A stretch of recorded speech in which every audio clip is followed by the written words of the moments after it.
UFC Vegas 109 is this weekend. I'm breaking down the entire card. As you can see on your screen, all the matchups are already listed out with each fighter that I believe is going to win their fight highlighted in red. If you just so happen to be colorblind, those are the fighters all the way to the right side. And if you look at the very bottom there is a favorite picks section. What does that entail? Those are 3 fighters that I pick every single week that I believe are going into their fight with some sort of advantage, whether they're the better striker, the better grappler, their cardio is just through the roof in that matchup. Something is swaying me toward picking that specific fighter in that specific fight, and I'm going to put them in the favorite pick section this week. Steve Erceg, Jean Matsumoto, and Christian Leroy Duncan have made the cut. We will break down those fights with a little bit more detail, but let's get right into breaking down the entire card. Roman Dolidze is taking on Anthony Hernandez. What do I think of this matchup? Anthony Hernandez is going to win. What leads me to believe that? Easy.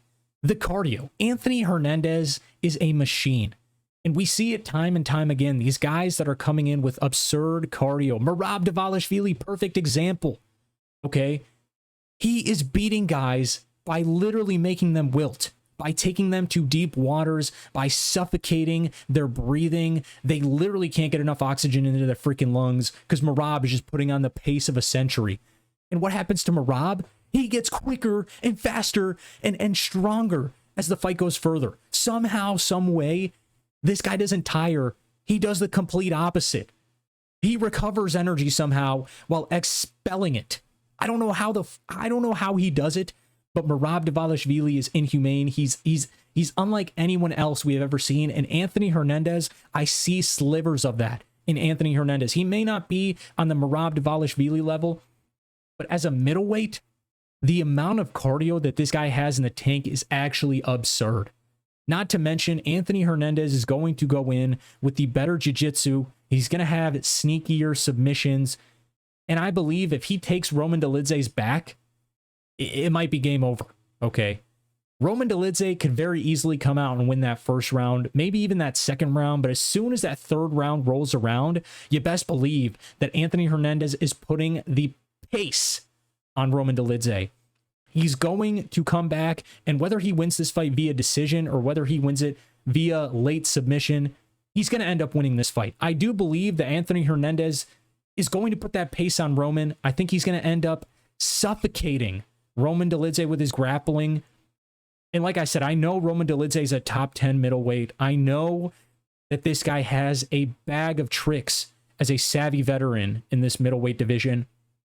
But I don't think it's going to be enough to beat Anthony Hernandez. Roman Dolidze is slightly powerful when it comes to the slightly more powerful when it comes to the striking, but is he a significantly better striker than Anthony Hernandez? No. In the gap, in the cardio, in the gap, in the grappling, I think it's just going to be a little too much in favor of Anthony Hernandez to the point where I can't pick Roman Dolidze to win this fight. As good as Roman Dolidze is and as good as he's shown us he can be, he's not beating Anthony Hernandez. Give me Anthony Hernandez by late submission or potentially a decision, but I am heavily favoring the late submission. O'Day, Osbourne, and Steve Erceg. O'Day is my guy, man. O'Day is my guy, and I kind of wanted to sneak him in there and pick him just because Steve Erceg has been on a rough run recently. But his last three fights, that is nothing to bow your head down at. Okay, that is nothing to be ashamed of. Steve Erceg is going to come back stronger and better than ever before because of this rough run that he's had in the past few fights. I think Steve Erceg is going into this fight as the way better grappler. And O'Day, although he may be a slightly better striker, I don't think is going to have enough for Steve Erceg. I really don't. I don't think this fight is going to stay on the feet too much. And if O'Day lands something, I don't see Steve Erceg just chilling there and accepting the fact that the fight is going to stay on the feet. I see Steve Erceg absolutely going all in on that grappling as soon as O'Day lands something big. And I think the gap in the grappling is just going to be too big in Steve Erceg's favor. Is he going to submit O'Day? I don't think so. O'Day is very defensively responsible in the grappling, but I can see Steve Erceg going in there, putting the pace on him, snagging O'Day's back for maybe a round, maybe another round. You know, he kind of takes him down and puts a few pitter-patter shots on him. O'Day might be able to snag around on Steve Erceg, but I don't think it's going to be enough, man. I don't think it's going to be enough. And as good as O'Day is with his defense, Steve Erceg is a phenomenal grappler. Okay, O'Day, how many times? O'Day's been submitted multiple times. Yeah, O'Day has been submitted 4 times. So maybe I take that grappling advantage back. But it is Rafael Fiello, Asu Almabayev, and then an early submission in his career. So, man, it's tough. But I believe Steve Erceg is just on the level, if not better, than Fiello and Asu Almabayev. Give me Steve Erceg to win this fight. I think his jiu-jitsu is just going to get the job. Oh my God, excuse me. I think his jiu-jitsu is going to get the job done. Give me Steve Erceg to win this fight via decision, because the flyweights, for some reason, don't like to get finishes. Lucindo versus Angela Hill. I'm not going to be breaking this fight down. I'm taking Angela Hill solely because Lucindo has shown that she can gas. This fight is going to be very close. And if you gas in that 3rd round in a very close fight against Angela Overkill Hill, you're not winning, bro. You're not winning unless you get a robbery. Give me Angela Hill to win this fight via decision. Andre Fili and Christian C. Rodriguez. C-Rod, baby. He's going to win this fight. The prospect killer is going up against a savvy veteran. But at this point, man, C-Rod is a savvy veteran himself, bro. He is a veteran in the UFC. What is this, his 6th fight now? 6th, 7th fight in the UFC, potentially? The guy is an absolute unit. Okay, he's lost some fights, but I don't think Andre Fili is going to be the guy to give him another loss. Okay, C-Rod he's got phenomenal cardio. He's got very good grappling. And I think he's going to be able to hold his own on the feet. Andre Fili hits hard, but I think C-Rod is going to have a bag of tricks up his sleeve, or up his shorts maybe, because they're not going to be wearing any sleeves. And C-Rod's going to end up finding a way to get this done. Give me Christian Rodriguez to potentially find a KO over Andre Fili. I want a sway decision, but I honestly think C-Rod might KO him. I think he might knock him out. So give me C-Rod by KO. Miles Johns and Jean Matsumoto. This gives me Angela Hill and Iasmin Lucindo vibes, because I have a feeling that just like Lucindo, Miles is going to potentially gas in that 3rd round, and against a guy like Jean Matsumoto, who will not slow down. Okay, he doesn't have this unbelievable cardio like Anthony Hernandez or Rob, where he's just going to keep the pace and the pressure on you. But he's not going to will. He's not going to slow down. We saw it against Rob Font. He's going to come to fight. In Miles Johns, he is very good, but I don't think his striking is going to be enough. I don't think his wrestling is going to be enough. He may be able to take Jean down, but Jean is very good at popping right back onto his feet. I don't think Miles is going to be able to even hold him for a minute on the ground. He might get a few takedowns, but I could see Matsumoto popping right back up, maybe even threatening a front choke or a guillotine of some sort to deter Miles from grappling. And if Miles keeps continuing to grapple with Jean, I could see him throw some gnarly knees in there, potentially use some of his vicious Muay Thai and knock Miles Johns out, especially in that 3rd round when we know that Miles Johns is going to slow down a little bit. Give me Jean Matsumoto by late 3rd round TKO. Eryk Anders and Christian Leroy Duncan, CLD. There's a reason CLD made the favorite picks section, okay? And it's not because he's a 7-1 favorite. It may be that too. He's going to win his fight. Eryk Anders is not going to be Christian Leroy Duncan. CLD is the way better striker. He's got phenomenal range and distance management. He'll keep the fight exactly where he needs it. And I think he could even win on the ground, bro. I don't think Eryk Anders is going to present any sort of threat to CLD. Unless CLD comes into this fight with a torn hamstring, or a pulled hamstring, a torn ACL, and 3 of his ligaments that just got clapped in his hand. CLD's winning this fight, but however he wants. Give me CLD more than likely by finish. I don't even see this going to decision.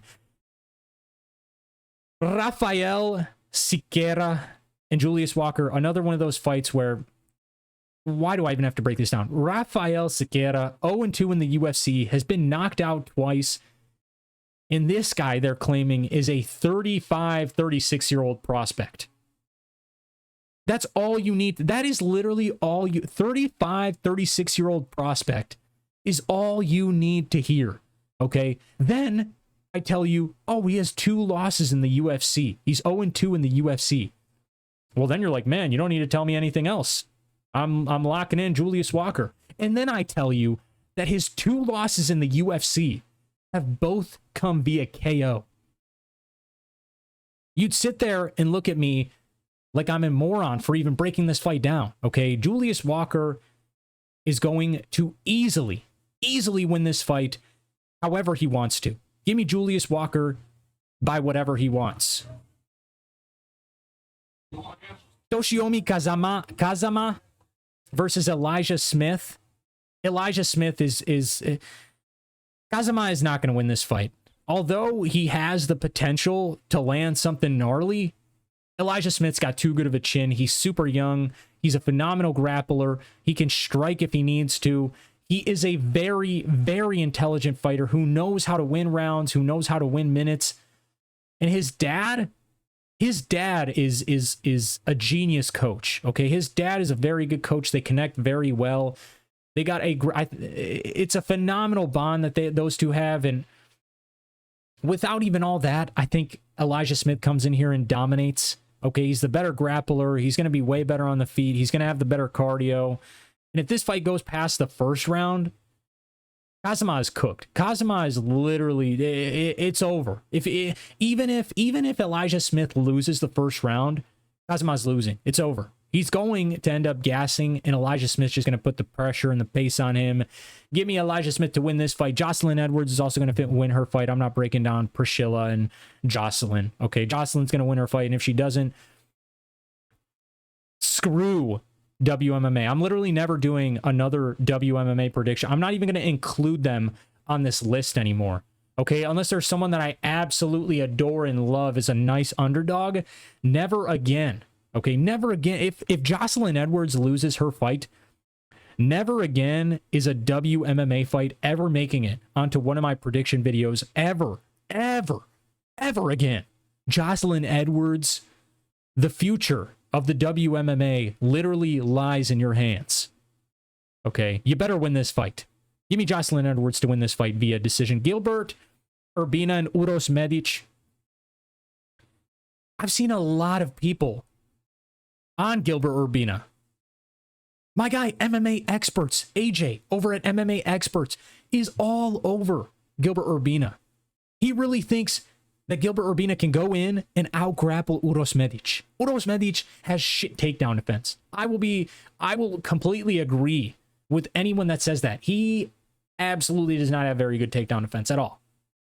And Gilbert Urbina does not have to do much to take him down. And if it gets to the ground, Gilbert Urbina is going to be one tough MFer to get off you. Okay, Uros might as well already count that as a loss if this fight ends up getting to the ground in that first round, okay? Because he's, I don't see him knocking out Urbina after gassing and getting out grappled for 5 minutes, okay? Uros is not that kind of guy where he carries his power and his cardio late throughout the fight. But I'm banking on the fact that he's going to come in and knock Gilbert Urbina out. I don't think Urbina is going to have the chin to take more than 2 shots from Uros Medic. Give me Medic by first round. KO, TKO. Julija Stoliarenko versus Gabriella Fernandes. Again, I'm not breaking this fight down. Give me Gabriella Fernandes to win this fight via decision. And Eryk McConico versus Cody Brundage. Give me my boy Cody Brundage, okay? Eryk McConico has not shown me anything. Okay, I remember when he fought Nursultan Ruzaboyev, and people actually thought that he was going to come in here and have a chance to win that fight. Absolutely not. Okay, I'm so glad that they're actually giving Cody Brundage a layup fight. This is literally perfect for him. Eryk McConico is a grappler. He's a very good grappler, but I don't think he's going to be good enough to submit a guy like Cody Brundage. Cody Brundage is very good, and unless you're knocking him out, you are not beating him, and Eryk McConico is not knocking Cody Brundage out. Cody Brundage is going to go in there. He's going to out-wrestle and clap Eryk McConico, more than likely TKO him on the ground. Give me Cody Brundage by TKO. Let's run it back with the favorite picks just real quick. Steve Erceg is no way in HE double hockey. No shot. No chance. Okay, you can't sit here and convince me. And I love O'Day. Okay, I love O'Day. I've picked him in previous fights. I remember when he fought who was it? Luis Garul, or it was Luis Garul, I think, that he fought, and he was actually an underdog in that fight. An underdog. I could not believe it. Okay, I snagged that up quicker than I snagged up, I don't know what analogy I was going to use there, or simile, or whatever the fuck, but regardless, I snatched that line up so quick. I remember seeing that and just thinking to myself, what? The O'Day disrespect is insane. But O'Day is not getting disrespected here. Steve Erceg is a phenomenal fighter, even though he's coming off 0-3. It's two phenomenal opponents, and I think anyone that Steve Erceg has fought would absolutely destroy O'Day worse than they did Steve Erceg. Okay, Steve Erceg is just better all around. O'Day may slightly be the better striker, but the advantage in Steve Erceg's favor on the ground is absolutely insane. Give me Steve Erceg to potentially even submit O'Day, but I think he's going to end up winning it by decision. John Matsumoto, man, why do I think John Matsumoto is a favorite pick? Because he's going to end up winning this damn fight. Okay, Miles Johns is not beating John Matsumoto. John has shown in just a few UFC fights that he is top 10 level. Miles Johns has never shown me that. Miles Johns has never shown me that he's going to end up making a run at potentially even the top 5, okay? A run at being a potential title contender. Miles Johns has never showed me anything like that. John Matsumoto has shown me glares of that, okay? I rate John Matsumoto's split decision loss over Rob Font better than any of Miles Johns' wins. Give me John Matsumoto to go in there to show that he is the better striker, to show that he can take this fight to the ground if he needs to, and to show Miles Johns that it is going to be a bad idea to try and grapple with John Matsumoto, because you will gas. And in that third round, John Matsumoto is coming for that ass. Okay? Give me John Matsumoto to win this fight. And CLD, I mean, do I have to sit here and yap about CLD? CLD is winning this fight. Eryk Anders is not going to have a lick of anything to give, to offer, to present in terms of danger to Christian Leroy Duncan. Christian is going to be the better grappler. He's going to be the way better striker. His distance, his range management, he's going to be the one with the higher opportunity to end this fight. And like I said, I don't see Eryk presenting any form or any sort of danger, unless it's like some crazy fluke first round KO. I don't know if you guys remember Montel Jackson and Damon Blackshear, but Damon got cracked in like the first like 15 seconds and just got demolished, okay, just destroyed by Montel Jackson. Unless something like that happens, CLD is going to win this fight. Guys, if you enjoyed the video, do not forget to drop down, leave a like. Let me know in the comments who you disagree with. Sway me in the right direction, bro. Please sway me in the right direction so I'm not getting these picks wrong. And I may just be putting a little bit of bread on these picks, man. So if you see some shit pick, if you see me making a bad read, call it the fuck out. Please call it out, bro. I appreciate you guys so much. While you're down there, don't forget to subscribe to the channel if you are new. I will be live for the entire card on YouTube. So come say what's up on Saturday. And I'll talk to you guys in the next video. Deuces.